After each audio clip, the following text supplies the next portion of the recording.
पति पत्नी का प्यार की कहानी। रवि अपने माता पिता के साथ एक प्यारे से घर में रहा करता था। रवि बहुत ज़्यादा शरारती था क्योंकि वह हमेशा बचपन से ही बहुत ज़्यादा शरारत किया करता था। रवि अपने माता पिता का एक भी कहना नहीं मानता था। वह हमेशा से ही अपने माता पिता के खिलाफ रहता था तथा जब भी उसके माता पिता उसे पढ़ाई करने के लिए कहते तो वह बहुत ज़्यादा शरारत करता और बचपन से ही ज़्यादा शरारती था। शरारत करते करते वह बड़ा भी हो गया था। जब वह बड़ा हो गया तो उसके माता पिता उसके उसके बाद भी नहीं वह सुधरा।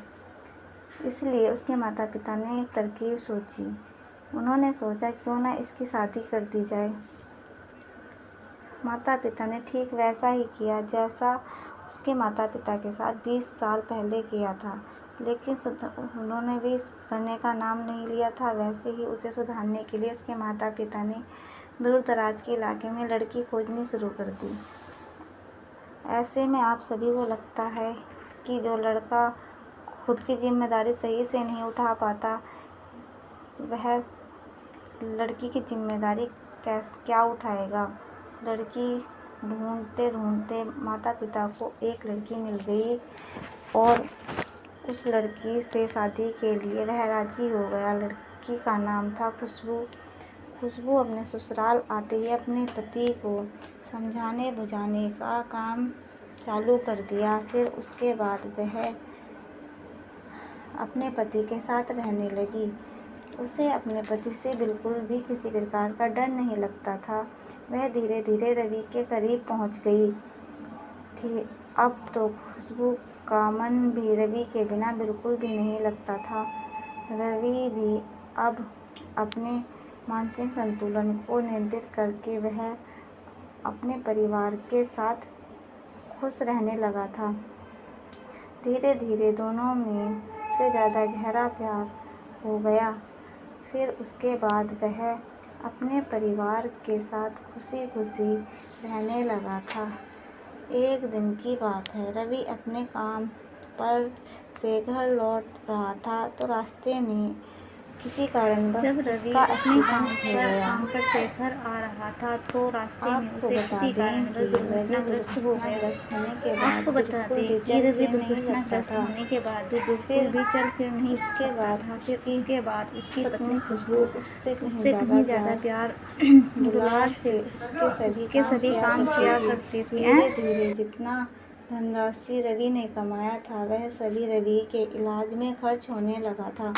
अब रवि के इलाज करते करते उसके पास खाने पीने के लिए पैसे भी कम पड़ने लगे थे, क्योंकि रवि शादी से पहले कुछ भी नहीं कमाता था। ऐसे में उनके पास ज़्यादा धनराशि प्राप्त नहीं हुई थी, क्योंकि शादी के बाद से ही उसने कमाना शुरू किया था।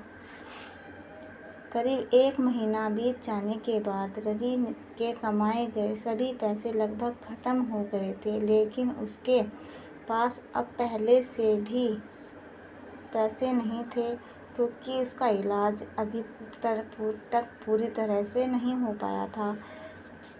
इसमें रवि की पत्नी खुशबू को यह चिंता सताने लगी कि आगे की ज़िंदगी और आगे जो रवि का इलाज किस प्रकार कराया जाए।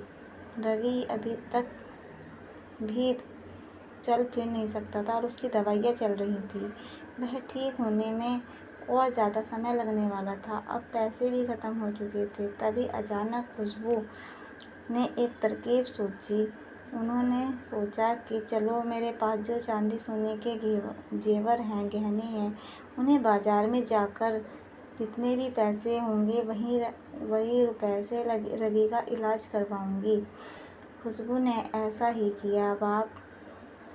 उसने सारे गहने बाज़ार में जाकर सुनार को बेच दिए और फिर जितने पैसे मिले उन सभी पैसों से वह रवि का इलाज का खर्च किया। घर में खाने पीने का सामान भी लेकर आ गई थी। आपको बता दें कि कुछ दिन बीत जाने के बाद रवि और अपने आप से चलने लगा। कुछ समय बीत जाने के बाद रवि अपने आप से चलने में सक्षम हो चुके थे। वह बिल्कुल सही हो चुके थे और अब वे सही हो गए। सबसे पहले उसने अपने पत्नी का शुक्रिया अदा किया। आपको बता दें कि उसके कुछ दिन बाद ही रवि बिल्कुल ठीक हो गया था। वह फिर से काम पर जाने लगा था। वह धीरे धीरे काम कर पैसे इकट्ठा करके अपनी पत्नी के बेचे गए सारे गहने फिर से खरीद लाया था और उससे ज़्यादा ही खरीद दिए थे। आपको बता दें कि उसकी ज़िंदगी शादीशुदा ज़िंदगी है, बेहतरीन चल रही थी। उसकी शादीशुदा ज़िंदगी अब बेहतरीन चल रही थी। अब उसकी ज़िंदगी में एक नन्हा मुन्ना बेटा आ गया था जिसके नाम से रवि और उसकी पत्नी बहुत ज़्यादा खुश रहते थे। जल्द ही रवि काम करके घर आता तो अपने बेटे को देखकर सारी थकावट भूल जाता था। मेरे चैनल को लाइक करें, सब्सक्राइब करें। मैं और भी नई नई कहानियाँ लेकर आऊँगी। Thank you.